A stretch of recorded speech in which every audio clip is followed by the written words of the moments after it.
السلام علیکم۔ آج ہم نامدیو مالی سبق کے مشقی سوال کریں گے۔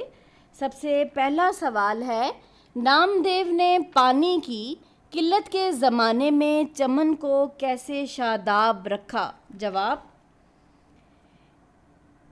نامدیو مالی کہیں نہ کہیں سے پانی لے ہی آتا اور اپنے پودوں کی پیاس بجھاتا۔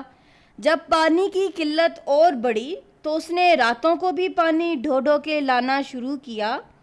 پانی کیا تھا؟ یوں سمجھیے کہ آدھا پانی اور آدھی کیچڑ ہوتی تھی، مگر یہی گدلا پانی پودوں کے حق میں آب حیات تھا۔ سوال: نامدیو مالی نے انعام لینے سے انکار کیوں کیا؟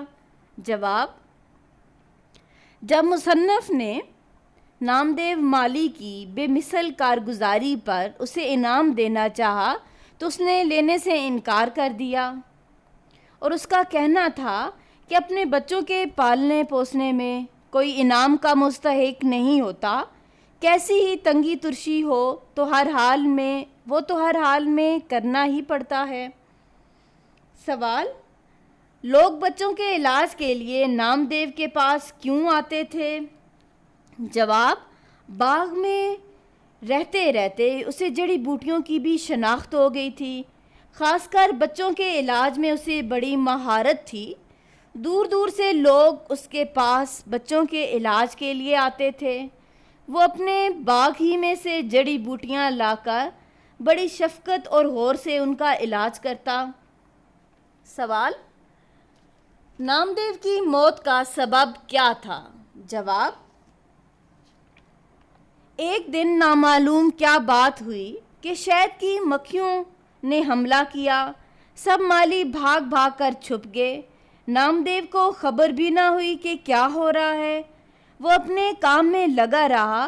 اسے کیا معلوم تھا، قضا اس کے سر پر کھیل رہی ہے۔ مکھیوں کا غضبناک جھلڑ اس غریب پر ٹوٹ پڑا۔ اتنا کاٹا کہ بے دم ہو گیا، آخر اسی میں جان دے دی۔ سوال: مصنف کے خیال میں اچھا انسان کیسے بنا جا سکتا ہے؟ جواب: مصنف کے خیال میں ہر شخص میں قدرت نے کوئی نہ کوئی صلاحیت رکھی ہے۔